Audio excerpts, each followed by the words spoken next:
Olá! Hoje vamos falar sobre microbiologia do solo. No livro intitulado Microbiologia do Solo, segunda edição, em que os professores Elke Cardoso e Fernando Andreotti são os autores, eles começam esse livro falando que a parte essencial do sistema solo são os organismos que o habitam, que possuem funções de grande importância, sendo estas consideradas atualmente como mais importante do que antes imaginado. Só que antes de comentar mais especificamente sobre essas funções, a gente vai descrever os grupos de organismos que fazem parte, então, do que chamamos microbiota do solo, que é a fração viva, né, e microscópica, que são muitos, são diversos, e além de falar então desses grupos, é importante a gente saber aonde eles estão presentes, em qual intensidade eles estão presentes. Vale falar que esses grupos, na maneira mais frequente que a gente vai encontrar nos livros, principalmente, a gente vai encontrá-los em grupos que são estudados separadamente, né? Isso faz com que seja mais didático para a gente. Só que é importante falar que, na verdade, esses micro-organismos, junto com a macrofauna, que são os organismos maiores, a mesofauna, eles constituem o que a gente chama fauna do solo. Além das funções serem muito importantes desses micro-organismos no solo, eles, se a gente comparar com os demais, eles têm uma maior diversidade metabólica, estão em número maior, e assim justifica-se então a gente estudar e conhecer essas comunidades e seu funcionamento, porque inclusive a presença e a intensidade desses micro-organismos em determinado solo serve inclusive para correlacionar com a qualidade desse solo. A gente tem no solo os micro-organismos dos diferentes grupos que são considerados benéficos para a planta e para aquele solo, mas também temos um outro grupo de micro-organismos que são maléficos e podem inclusive causar doenças nas plantas. Esses organismos, né, esses micro-organismos maléficos, a gente vai estudar então lá em fitopatologia. O termo microbioma foi usado pela primeira vez há um tempo atrás por um pesquisador que o definiu como a comunidade ecológica de micro-organismos comensalistas, simbiontes ou patogênicos que ocupam o espaço de nosso corpo, se referindo naquela ocasião ao microbioma humano. Só que esse termo microbioma, hoje em dia, ele é usado também para descrever o conjunto de micro-organismos que habitam um determinado hospedeiro ou que ocupam um ambiente. Em 2014, um outro pesquisador propõe que a melhor definição de microbioma é aquela relacionada ao conjunto de genes encontrados de maneira associada aos organismos que colonizam um determinado ambiente. Isso é para, assim, eliminar qualquer variação taxonômica que possa interferir na caracterização desses microbiomas. Apesar que a informação taxonômica acaba sendo a forma mais utilizada para esse tipo de estudo. Hoje em dia sabe que comunidades microbianas muito complexas apresentam altas taxas de transferência de material genético, o que faz com que as funções ecológicas e metabólicas possam ser exercidas por organismos distintos. Então, é o que a gente chama de redundância metabólica, ou seja, diferentes organismos, por transferência de genes, acabam tendo as mesmas funções no solo. A exploração e o conhecimento dessa microbiota ou desse microbioma do solo faz sentido, claro, para que a gente conheça melhor esse tema, né? Para que inclusive a gente possa utilizar esses micro-organismos como recursos biotecnológicos, mas também é de extrema importância para preservar esse recurso que é o solo.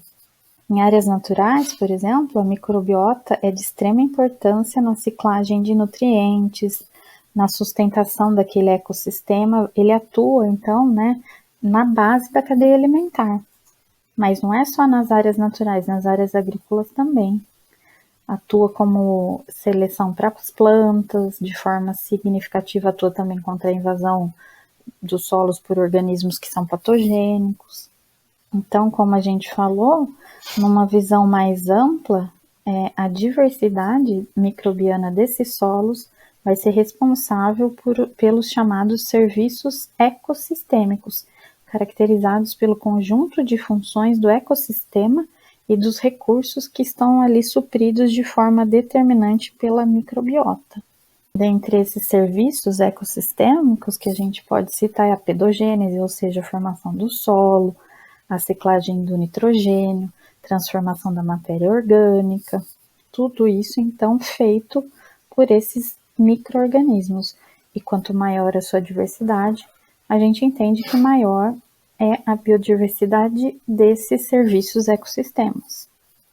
Já falamos então um pouquinho sobre o que é o microbioma, qual a sua importância, qual a importância inclusive da biodiversidade de micro-organismos de um solo e a sua relação com serviços ecossistêmicos. Agora então vamos falar um pouquinho de onde a gente pode encontrar esses micro-organismos. Vocês podem me responder, mas professora, se a gente está falando de microbiologia do solo, a gente sabe onde encontra esses micro-organismos no solo. Mas é importante falar que o solo é um sistema dinâmico e ele encontra-se estruturado de maneira heterogênea e descontínua. Então, ele não é uniforme, ele não é homogêneo. Então, no solo, a gente tem a ocorrência do que chamamos de microhabitats. E esses microhabitats vão variar entre si. A formação desses microhabitats, ela está associada com a formação do que chamamos de agregados de solo.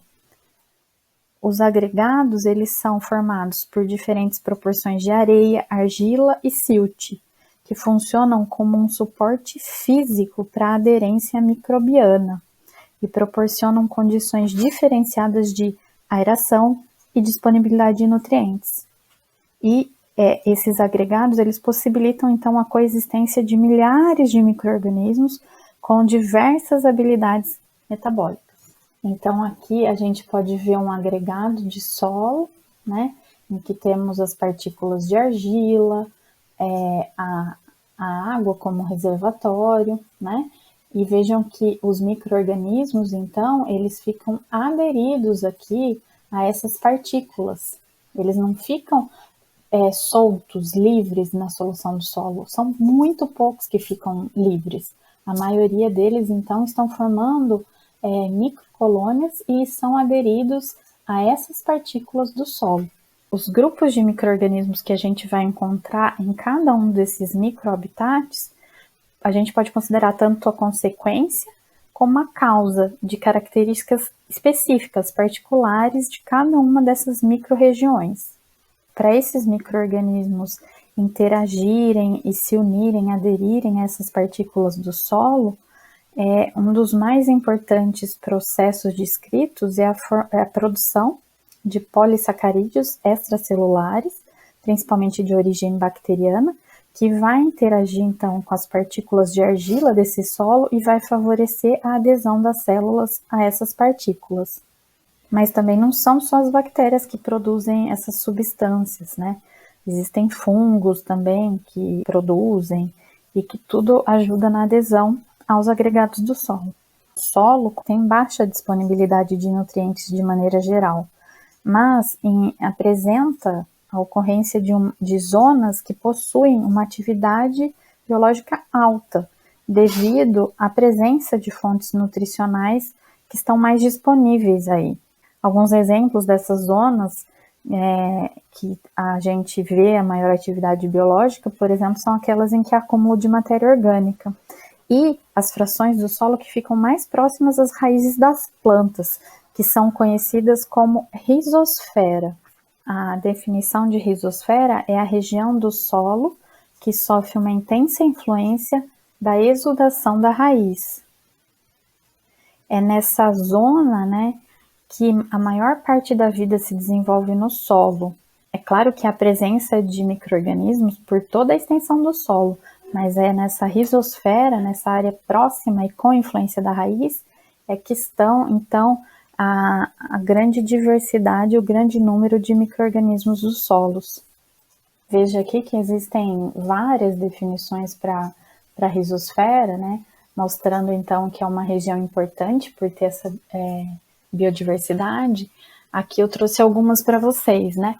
Algumas mais antigas, como essa de 1904, que fala que a rizosfera é a região ao redor das raízes, geralmente com 1 a 3 milímetros, onde há crescimento bacteriano, né? Mas a gente sabe que esse 1 a 3 milímetros, na verdade, a gente não consegue medir, mas a gente sabe que é uma área muito próxima à raiz e também que não é só favorável ao crescimento bacteriano, existem fungos, existem outros tipos de micro-organismos ali presentes. Daí, veja, em 1990 veio uma outra definição para complementar essa anterior, que essa região ao redor das raízes, ela varia de acordo com fatores relacionados ao próprio solo, né? A estrutura física, a estrutura química desse solo, a idade e a espécie vegetal que está ali presente. E isso é verdade, inclusive, até hoje. Esses dois gráficos, eles mostram o que a gente acabou de falar. Quando a gente olha aqui no gráfico da esquerda, a gente vê que a distância da superfície da raiz vai aumentando e no eixo Y aqui da esquerda a gente vê o número de micro-organismos que são morfologicamente distintos e o número de células. Quando a gente vê então o número, que é essa linha com os círculos escuros, a gente vê que à medida que a gente vai se distanciando da superfície da raiz, o número de micro-organismos ele vai caindo. E a quantidade de grupos que são distintos desses micro-organismos também vão caindo. E além disso, como a gente falou ali, a idade da planta, além de outros fatores, ela também vai influenciar, veja aqui, na quantidade de tipos de micro-organismos que estão presentes nesse solo, tá? Uma definição já de 2007 fala que a rizosfera é a região do solo que recebe influência direta das raízes, possibilitando a proliferação microbiana. Nessa definição, a professora Elke, Cardoso aqui, ela é bem sucinta, mas de maneira muito direta, mostra para a gente, então, por que essa região ela é tão importante e está tão associada à proliferação microbiana. A primeira definição de rizosfera se deu lá em 1904, né? Agora, um pouquinho mais recente, a gente sabe que os pesquisadores dividiram a rizosfera em 3 zonas, claro que didaticamente, né? E essas zonas, elas têm como base a proximidade em relação à raiz. Então, veja que nesse gráfico a gente tem a distância interna a partir do que a gente chama, os pesquisadores chamam de rizoplano, que é uma dessas zonas, é a zona que é medial, adjacente à raiz, e inclui a epiderme e a mucilagem, a endorrizosfera e a ectorrizosfera. A endorrizosfera inclui aqui porções do córtex da planta e da endoderme. Já a ectorrizosfera, ela se estende para fora a partir então do rizoplano, que é essa zona medial adjacente à raiz. Se a gente olhar aqui, a gente vê que a partir da distância, quanto maior a distância a partir do rizoplano, caminhando para um solo não rizosférico, ou seja, que não tem interferências das raízes, a gente vê que o número de micro-organismos, que está aqui colocado no eixo Y, ele vai decaindo, tá? Então, é realmente aqui nessas 3 zonas da rizosfera, próximas aqui ao tecido da raiz, é que a gente vai encontrar a maior diversidade de micro-organismos. E olha que interessante, esse estudo aqui mostrou que realmente é isso que a gente vê. Quando falamos de bactérias, actinomicetos, que é uma espécie um pouco diferente de bactérias, quando falamos em fungos, a gente vê que na rizosfera esse número é bem maior se comparado ao solo não rizosférico, que esse número é um pouco menor, tá?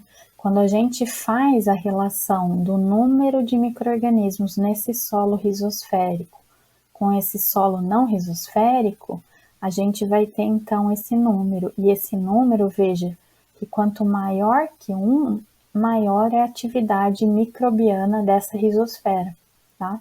Então, significa que realmente a rizosfera ela é um local de maior atividade e maior diversidade e maior número de micro-organismos, mas ela vai variar, como a gente falou. E o importante é que essa relação seja sempre maior que 1 para a gente garantir, então, uma maior atividade microbiana nessa rizosfera. Hoje a gente sabe que, de certa maneira, a planta seleciona os micro-organismos que vão ocupar a rizosfera. E é lógico que, dependendo do genótipo da planta, como eu falei, do tipo de solo, tudo isso, então, vai alterar essa composição dessa comunidade microbiana da rizosfera. Assim, comunidades microbianas nas rizosferas de diferentes espécies de plantas, mesmo elas crescendo no mesmo solo, essas comunidades vão ser diferenciadas. Então, esse fato sugere que as plantas são capazes de moldar a composição da microbiota na sua rizosfera. E como ela faz isso? A planta secreta ativamente compostos, que esses compostos vão estimular ou vão reprimir alguns membros da comunidade microbiana. Vale salientar também para vocês que a composição do microbioma da rizosfera é também alterado de acordo com a sanidade vegetal. Sabe-se, por exemplo, que quando uma planta está sendo infectada por um patógeno, ocorrem alterações na composição desse microbioma. Essas mudanças na composição da rizosfera, quando está ocorrendo a infecção por um patógeno, indica que a planta pode, nesse momento, alterar a composição dos seus exudatos radiculares, selecionando, inclusive, grupos microbianos, se ali existirem, específicos que vão auxiliá-la no combate a esse patógeno. A comunidade microbiana da rizosfera ela também vai exercer efeitos sobre a comunidade vegetal. Então, ela vai atuar na produtividade e nas características da planta. Então, a planta, ela molda a biomassa microbiana que se aproxima de suas raízes e promove tanto o aumento como a intensificação das funções desses micro-organismos na rizosfera. Mas afinal, o que mais esses micro-organismos podem fazer nesse solo? Quais são as funções que eles podem exercer nesse solo? Aqui estão alguns exemplos daqueles que julgamos serem talvez os mais importantes. Então, esses micro-organismos, eles são responsáveis pela decomposição e pela síntese da matéria orgânica. São responsáveis por transformações bioquímicas bastante específicas, como a nitrificação, a desnitrificação, a oxidação e a redução do enxofre também. Muitos são responsáveis pela fixação biológica do nitrogênio, pela ação antagônica aos patógenos, ou são patógenos propriamente dito, e produção de substâncias promotoras ou inibidoras do crescimento.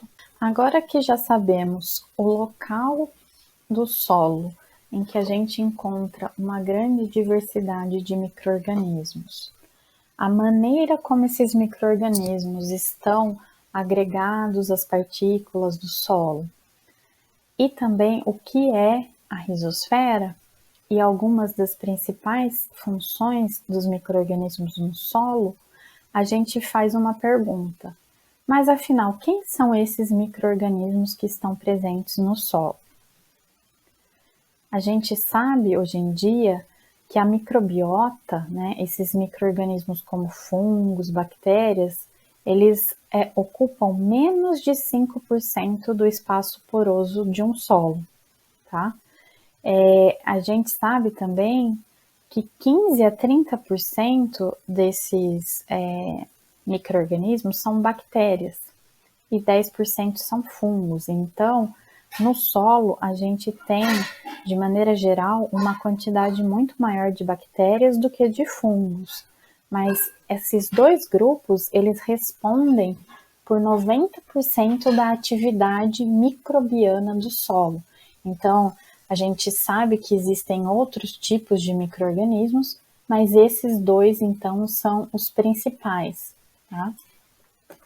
Se a gente olhar aqui, tudo que está em vermelho são bactérias, tudo que está em azul são fungos, e tudo que está em verde são arqueias, aqueles tipos de procariotos bastante específicos que moram, que vivem em ambientes extremos. Veja, independente do tipo de ambiente em que eu estou, seja no deserto, seja numa pradaria ou seja numa floresta tropical, as bactérias elas se sobressaem em número do que, inclusive, os fungos e as arqueias. O que a gente vai fazer? Na aula de hoje, a gente vai falar sobre esses dois principais grupos, as bactérias e os fungos, e vamos começar falando, então, desses procariotos. Recordando, são procariotos unicelulares, tem a parede celular de peptídeo glicano, são heterotróficos, se multiplicam por fissão binária e a gente já viu que eles estão em maior quantidade no solo que os fungos. Quanto isso representa? De 10 a quinta a 10 a sétima células por grama de solo. Isso em biomassa corresponde a mais ou menos 500 quilos de bactérias por hectare, tá? Aqui eu coloquei alguns gêneros mais comuns que estão presentes no solo. Trago para vocês dois exemplos. Do lado esquerdo, uma Pseudomonas aeruginosa. É uma bactéria de solo, veja aqui a microscopia óptica dessa bactéria que está colorida de vermelho. E que, apesar da presença no solo, muitas vezes, se ela encontra alguma pessoa imunodeprimida, ou seja, com um sistema imunológico deficitário, muito baixo, ela pode vir a ser um patógeno oportunista dessa pessoa, ou seja, causar uma infecção urinária, respiratória, tá? Além da Pseudomonas aeruginosa, a gente pode falar Streptomyces. Streptomyces, que eu coloquei que são várias as espécies, é uma bactéria um pouquinho diferente. Olha aqui, parece inclusive que são hifas, né, de um fungo e seus esporos aqui, soltos. Mas na verdade é uma bactéria filamentosa, tá? Ela tem o jeitão de um fungo, mas em termos de morfologia, né? Mas ela é um procarioto e forma esporos, tá? As Streptomyces existem no solo tanto as espécies que são patogênicas, que causam doenças nas plantas, como as não patogênicas, que trouxeram muitos benefícios para o homem. Em relação às não patogênicas, aqui está, então, em microscopia eletrônica de varredura, vejam os esporos dessas Streptomyces, né, que são em espiral, e vejam ela aqui, ó, é um actinomiceto, né, e existem muitas espécies de Streptomyces. E por que elas foram e são muito úteis ao homem? Porque elas produzem antibióticos. Sim, elas produzem antibióticos que a gente, o mais conhecido, né, é a streptomicina. A streptomicina a gente usa muito em laboratório de microbiologia e fitopatologia. E eles ajudam, então, no controle de bactérias que podem crescer como contaminantes nas placas de Petri, tá? Mas existem também Streptomyces que formam o cloranfenicol, tá? Um antibiótico super importante para a gente, como pensando nas doenças dos seres humanos. Mas vejam que interessante, Existem muitas fontes de antibióticos e muitas dessas fontes estão presentes no solo, tá? Então, o solo, ele proporciona para a gente um ambiente que podemos falar assim, biotecnologicamente bastante promissor, né? A gente pode estudar esses micro-organismos, ver quais os tipos de compostos que eles formam e testar, por exemplo, no controle de outros micro-organismos patogênicos, como é o caso aí desses antibióticos que foram obtidos a partir de micro-organismos do próprio solo. Mas, como eu falei no slide anterior, além das Streptomyces, bactérias que vivem no solo, né, Actinomycetos mais especificamente, que são úteis, né, ao homem, a gente tem também espécies que são patogênicas às culturas agrícolas, tá? Um exemplo que eu trago aqui, então, é a Streptomyces scabies, que causa essa doença que a gente chama de sarna na batata. Então, veja, são pertencentes ao mesmo gênero, são actinomycetos, mas são espécies diferentes. Uma é benéfica, né? E a outra é patogênica às plantas. Quando eu falei das Streptomyces, que eu chamei de benéficas e que estão presentes no solo, eu falei da questão biotecnológica dos micro-organismos que estão no solo e o papel também hoje que esses actinomycetos, como as Streptomyces,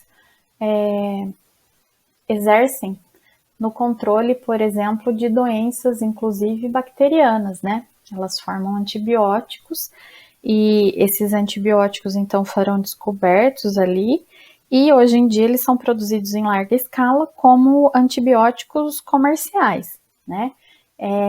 O que a gente tem hoje em dia também, em relação às bactérias que estão presentes no solo, a gente tem o que a gente chama de controle biológico. O que significa isso? O controle biológico, a definição dele é o controle de um patógeno pela ação de outro micro-organismo que não é patogênico, tá? É uma área que vem em plena ascensão, né?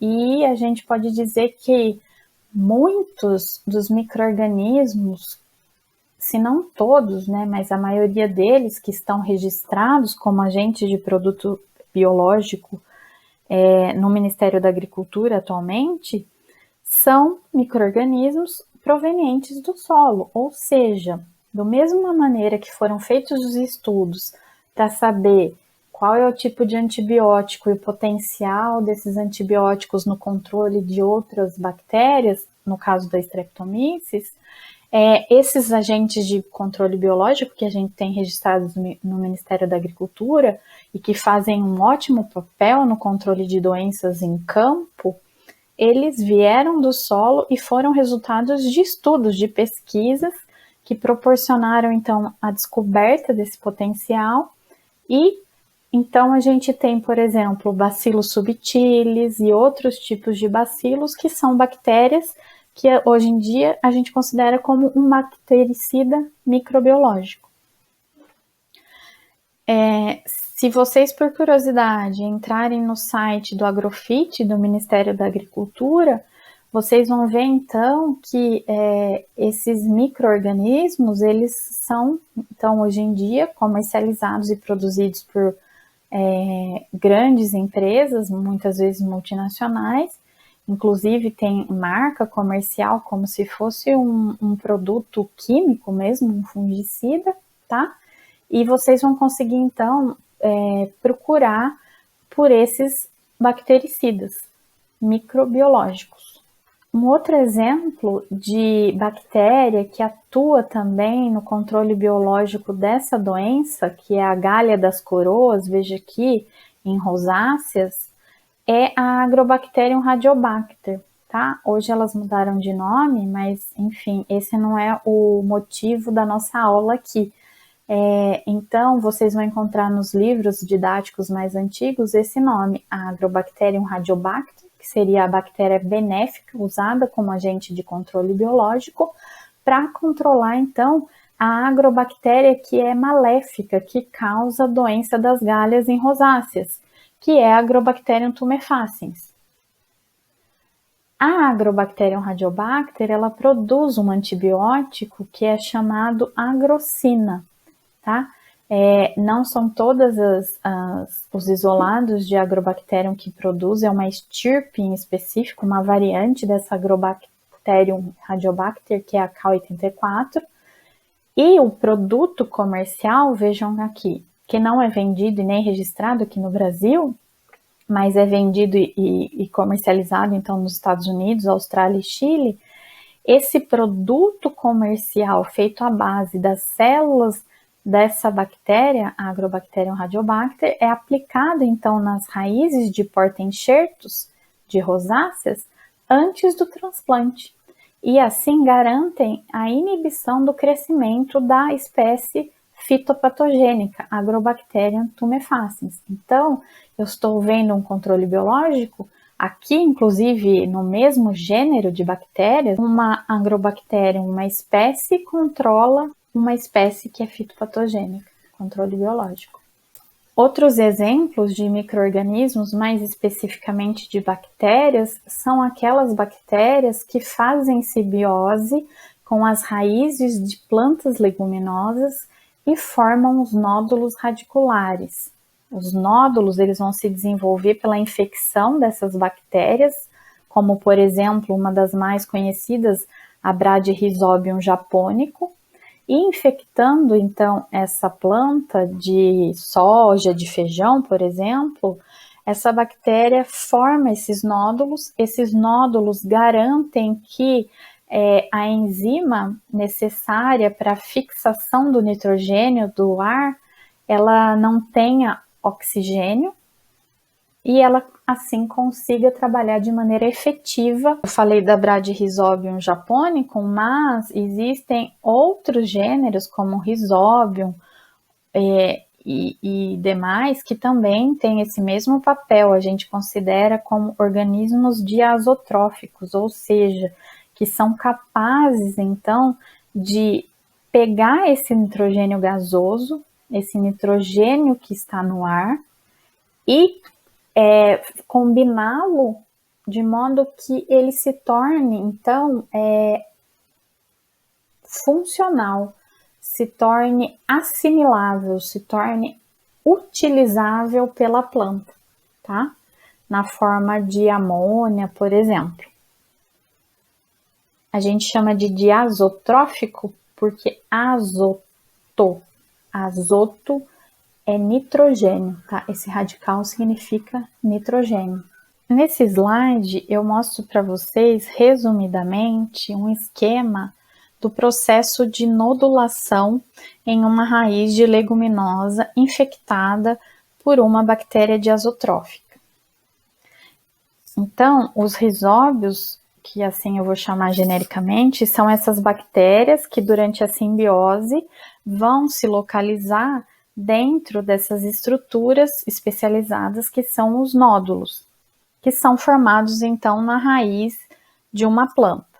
O processo da formação desses nódulos nas leguminosas requer o reconhecimento específico entre o Rhizobium e a leguminosa, envolvendo assim um mecanismo de sinalização mesmo.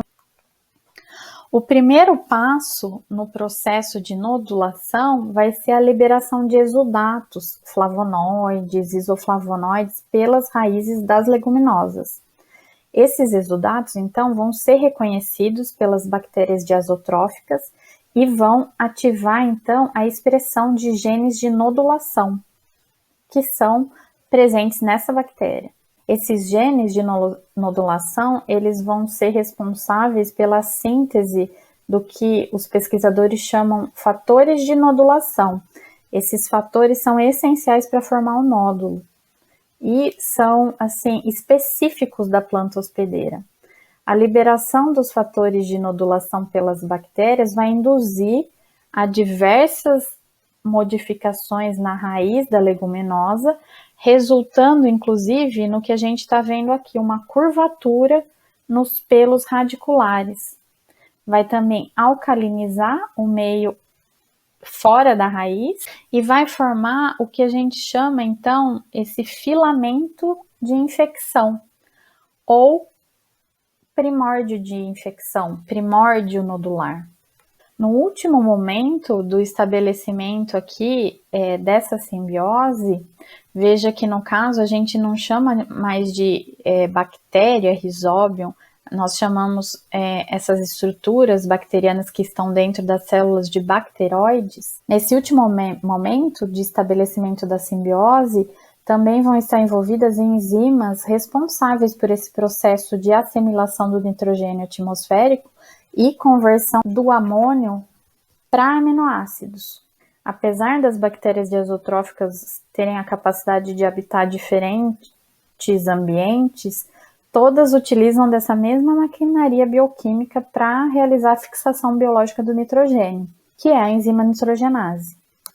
Então, essa enzima que se processa aí nesse último momento aí do estabelecimento da simbiose, ela vai ser responsável por catalisar o processo da redução desse N atmosférico a N amoniacal, que é o N assimilável pelas plantas. O complexo enzimático nitrogenase, ele é muito sensível à presença de oxigênio, podendo inclusive destruir essa nitrogenase sem reversão, quando ela fica em contato com oxigênio. Esse fato é um grande problema para a maioria dos micro-organismos diazotróficos, com exceção daqueles que possuem um metabolismo anaeróbico. Devido ao fato, então, da fixação de nitrogênio ser um processo estritamente anaeróbico, os diazotróficos que são aeróbios desenvolveram mecanismos para impedir a interferência do oxigênio nesse sítio, nesse local ativo da nitrogenase.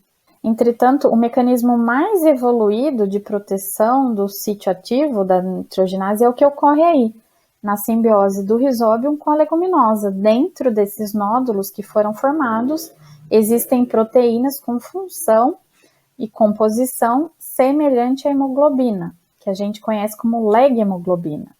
É ela que vai ser responsável por carregar o oxigênio necessário para a respiração dos bacteroides, obtendo assim energia para que ocorra a redução do N atmosférico a amônio. Além disso, essa proteína, a leghemoglobina, mantém o oxigênio na forma associada, impedindo que ele fique livre e afete o funcionamento da nitrogenase.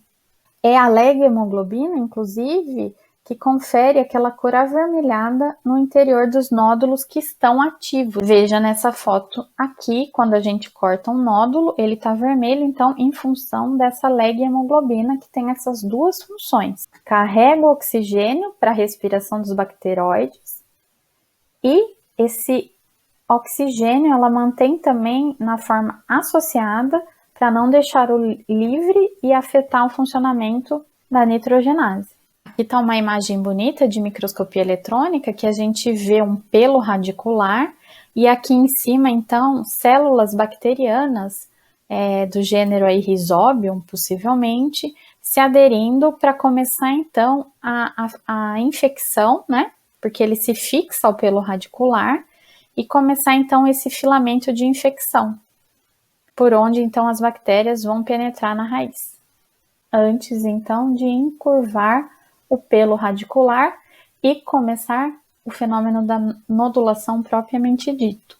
Essa simbiose, para a bactéria, ela dá a condição anaeróbica que ela precisa para fixar o nitrogênio atmosférico e nutriente.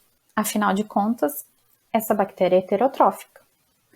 Já para a planta, a simbiose promove, então, a fixação do nitrogênio, ou seja, um nitrogênio que ela não poderia utilizar, que está na atmosfera, agora ela pode usar, e a incorporação desse nitrogênio às proteínas, favorecendo, então, o crescimento dessa planta sem a necessidade, por exemplo, de uma adubação nitrogenada.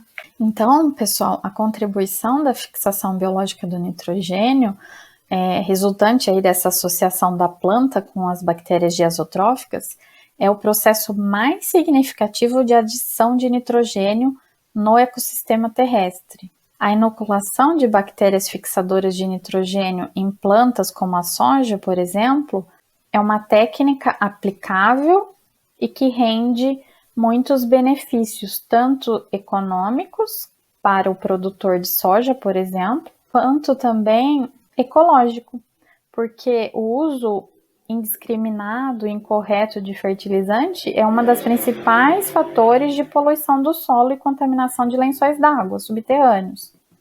Aqui, ó, tá o efeito claro e evidente da nodulação. Aqui a gente vê uma plantação de soja apresentando plantas que não têm nódulos, né, não foram inoculadas com risóbio, e à direita plantas que foram inoculadas, mesmo desenvolvendo-se num solo pobre em nitrogênio, tá? Então a gente chama da fixação, a fixação biológica do nitrogênio de uma fixação simbiótica. Mas vocês podem estar se perguntando, será que a fixação biológica do nitrogênio, além da adubação propriamente dita, são as únicas maneiras da gente conseguir fixar o nitrogênio, ou seja, torná-lo assimilável para a planta? O principal reservatório do nitrogênio na natureza é a atmosfera, 78%. Porém, como eu falei, esse nitrogênio gasoso, ele não fica disponível para a maioria dos organismos. A maioria dos organismos não consegue assimilar, utilizar o nitrogênio gasoso diretamente.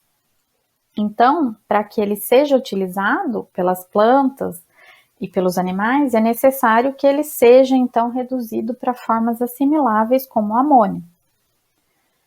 Já dei para vocês o exemplo, então, da fixação que a gente pode chamar artificial, que é através do processo industrial da adubação, conhecido como processo de Haber-Bosch, que foi considerado, inclusive, uma das principais invenções do século XX. Só que esse processo, né, o processo de tornar o nitrogênio assimilável por meio desse processo Haber-Bosch, que forma o adubo, esse processo ele necessita de um grande gasto de energia, porque necessita de alta temperatura e pressão para quebrar a tripla ligação que une as moléculas do nitrogênio gasoso.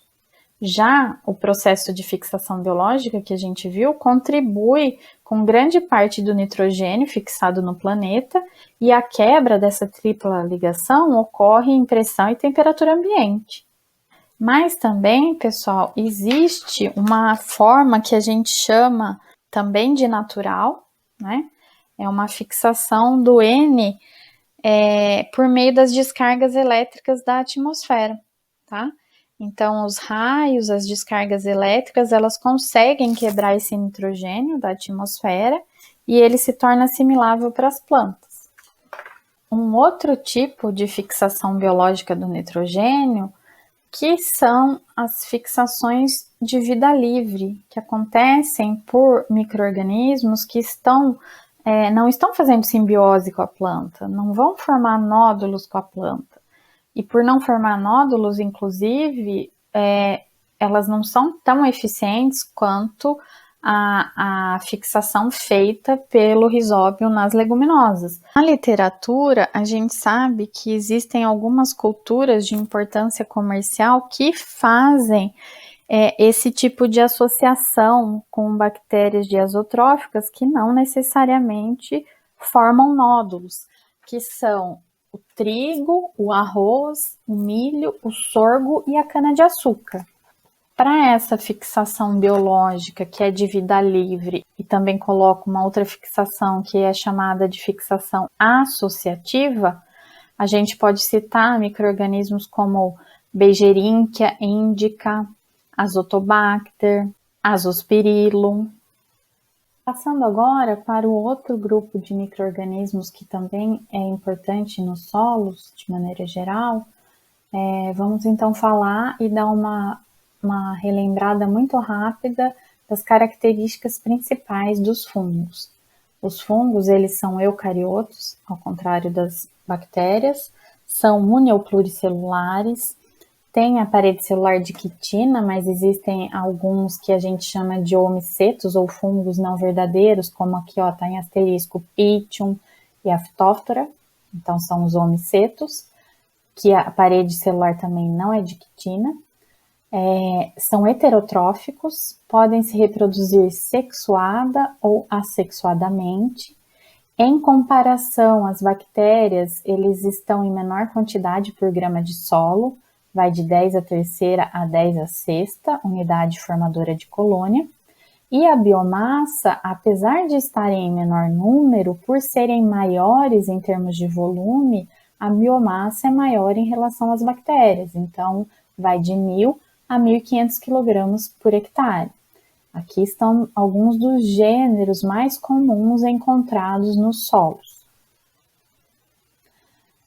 Os fungos, a gente sabe que a gente pode encontrar tanto aqueles que conseguimos observar no solo sem a ajuda de um microscópio, como os cogumelos, por exemplo, ou aqueles que são micro-organismos microscópicos que a gente só consegue enxergar desde que levamos uma amostra de solo para o laboratório e fizermos um preparo especial para conseguir enxergá-los em microscopia óptica.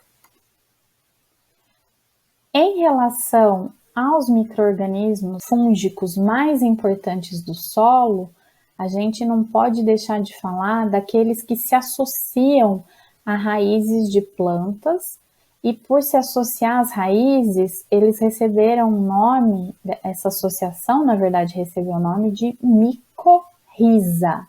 Riza é o radical para raiz e mico é um radical para fungo, então sinaliza essa associação. O termo micorriza, então, ele foi introduzido no século XIX, 1885, para então descrever essa interação que é simbiótica e mutualista entre as plantas e os fungos do solo. Por funcionarem como uma extensão das raízes, as associações micorrízicas aumentam a área de exploração radicular, sendo então fundamentais para a absorção eficiente de nutriente e água pelas plantas terrestres. As micorrizas também possuem função relacionada à estruturação do solo, aumento da tolerância a estresses abióticos e resistência a doenças em plantas. São então fundamentais para a manutenção de ecossistemas terrestres, seja eles naturais ou agrícolas, tendo o seu efeito mais pronunciado em ambientes mais empobrecidos. Tradicionalmente, duas classes de micorrizas são reconhecidas, como a gente vê aí nas figuras. Na figura da esquerda, as endomicorrizas, e na figura da direita, as ectomicorrizas. Então, endo é de interior, ecto é de exterior, aonde cada uma dessas associações vão formar, então, suas estruturas. Um dos principais tipos de endomicorriza são as micorrizas vesiculares arbusculares. Veja aí na foto, a gente vê uma espécie de um arbúsculo, de uma arvorezinha, né, de um arbusto, que é essa estrutura formada pela micorriza no interior de uma célula de raiz. Quais as características, então, além da questão morfológica, estrutural, que a gente pode enfatizar em relação a esses dois tipos de micorrizas? Em regiões de clima temperado, as ectomicorrizas, elas podem ser encontradas em aproximadamente 90% das espécies florestais, enquanto que nas regiões tropicais, a maioria das espécies forma micorrizas arbusculares. Olha aqui o ecossistema predominante: floresta de coníferas, temperadas, nativas e tropicais, plantadas e de eucaliptos.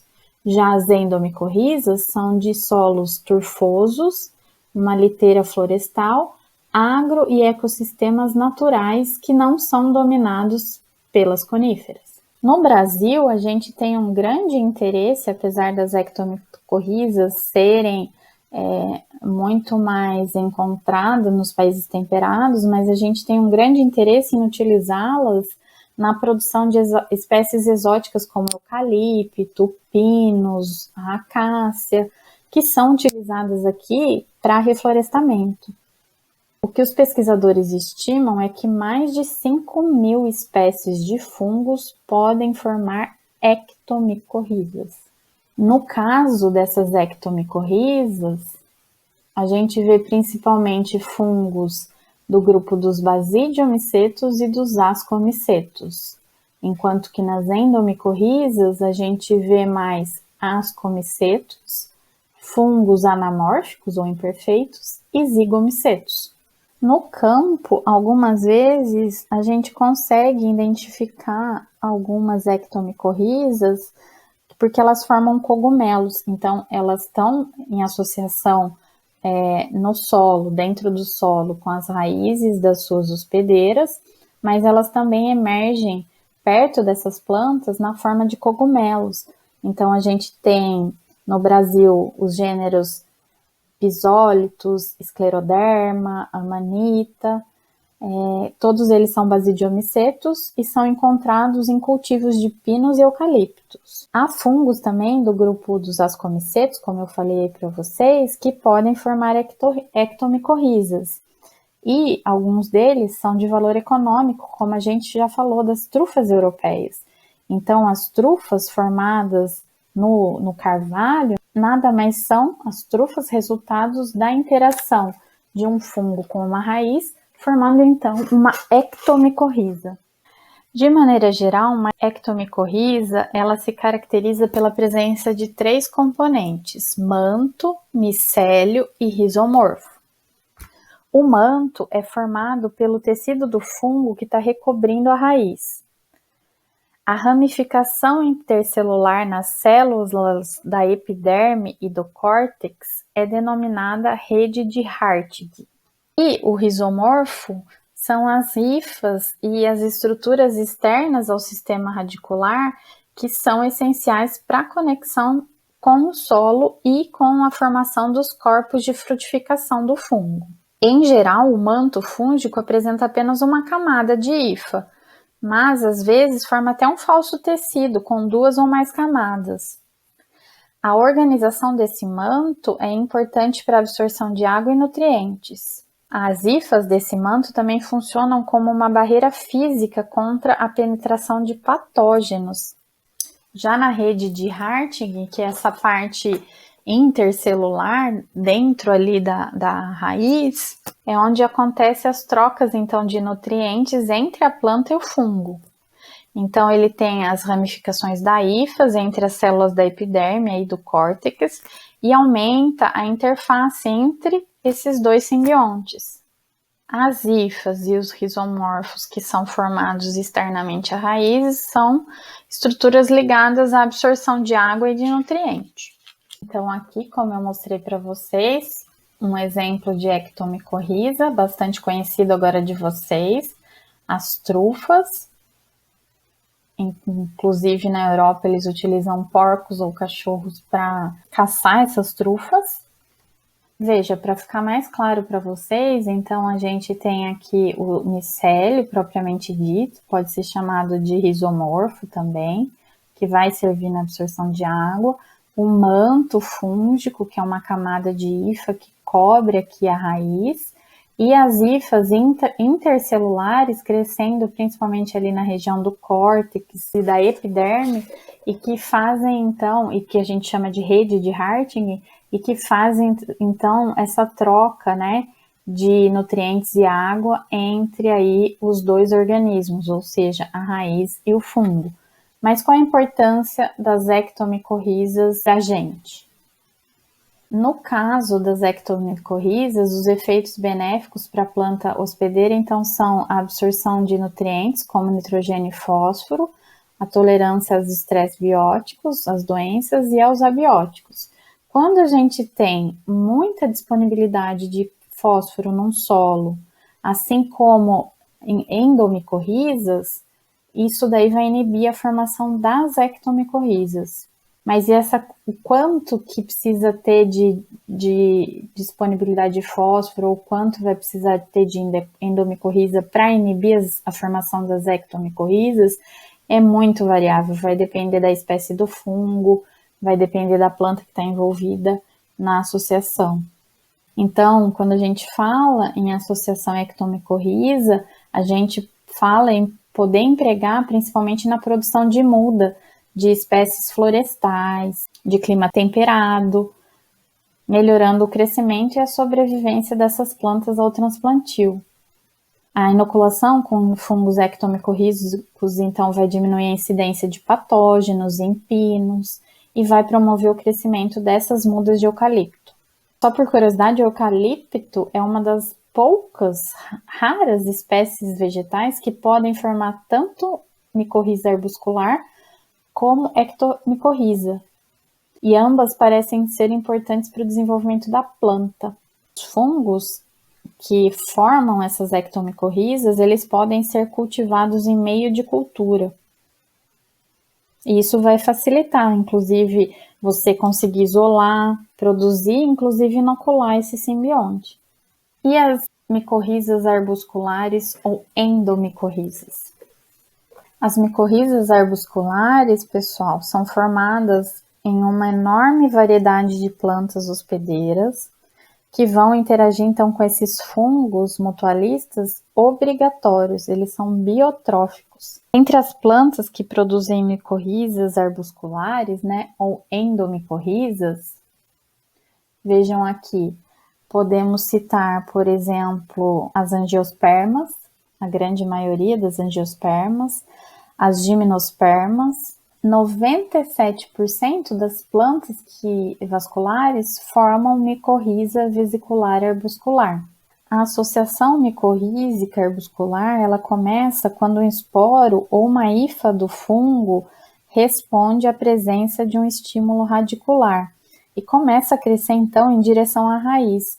Vai estabelecer um contato com essa raiz e vai crescer ao longo da superfície dessa raiz.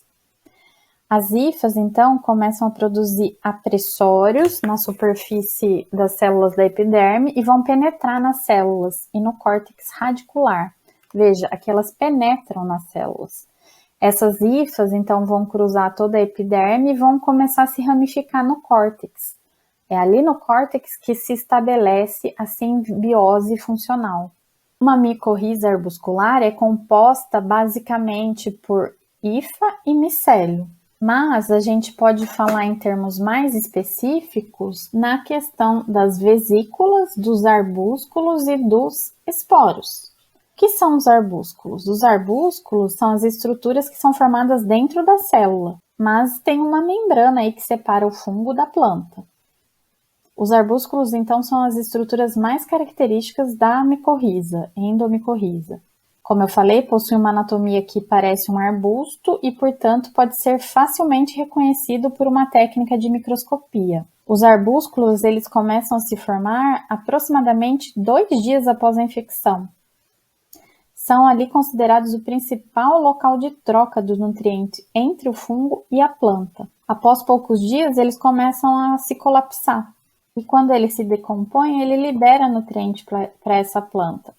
Mas as hifas e as vesículas, elas podem permanecer nas raízes por meses ou até anos. O que são as vesículas? São estruturas que se desenvolvem para acumular as reservas. Elas vão começar a se desenvolver logo após os arbúsculos, mas vão continuar, como eu falei, o seu desenvolvimento mesmo após a decomposição desses arbúsculos. As vesículas, elas podem ser intra- ou intercelulares. Alguns fungos vão produzir vesículas que são muito parecidas aos esporos que são produzidos ali no solo. E os esporos são as estruturas propagativas desse fungo, que está em estado ali de quiescência, ou seja, ele precisa ter ali alguma ativação para começar a desencadear sua função metabólica, que vai germinar e vai crescer em direção à raiz.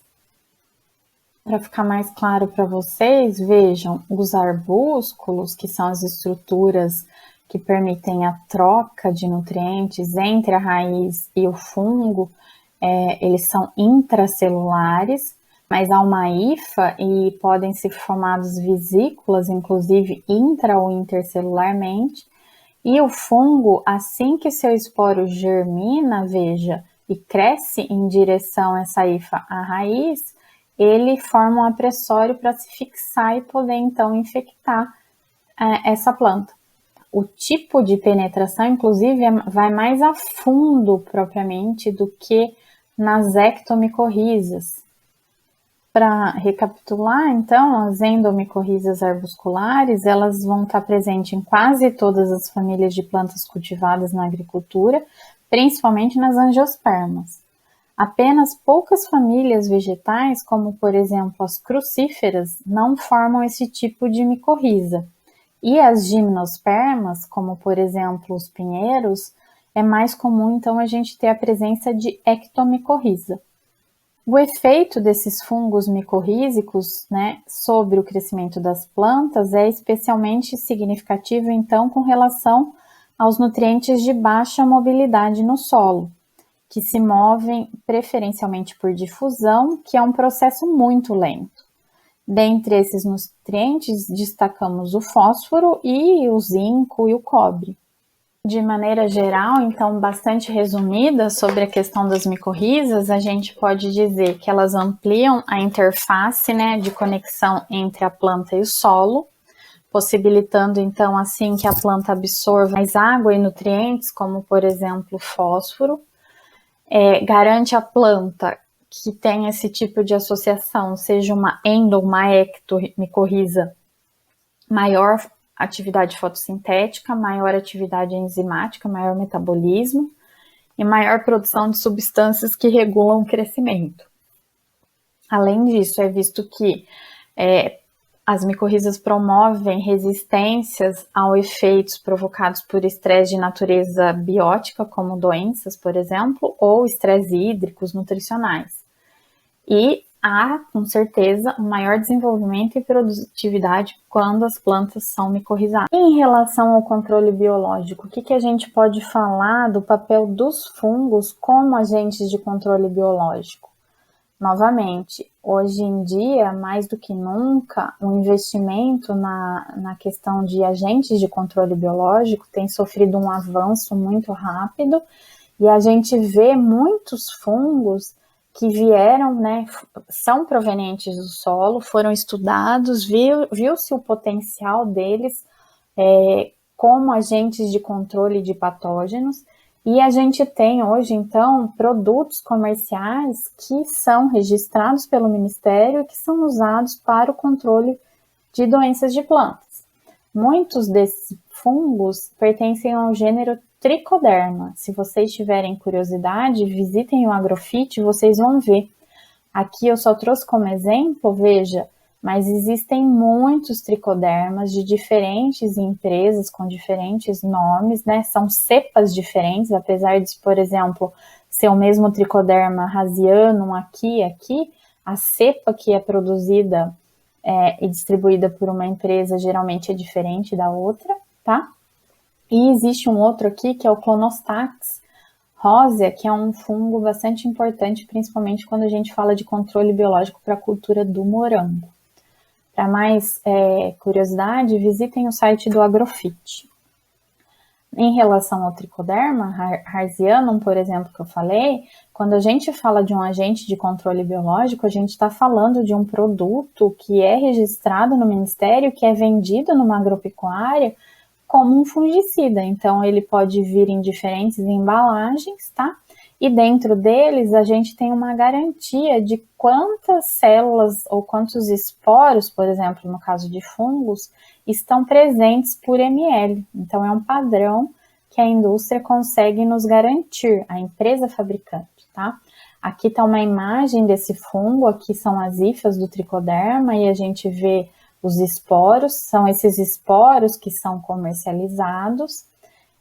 O tricoderma é um fungo que vai muito bem crescendo no arroz, veja, ele dá esse aspecto esverdeado, como a gente vê aqui, tá?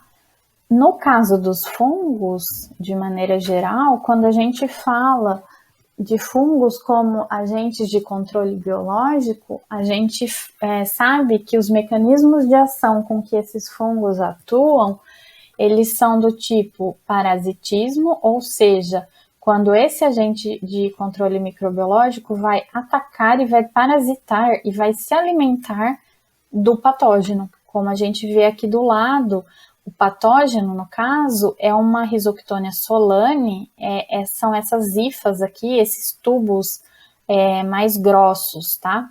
E essa hifa humilde, pequenininha, fininha, é o tricoderma. Veja que ele está emitindo suas hifas para dentro do patógeno Rhizoctonia e vai se alimentar. Isso é um tipo de parasitismo.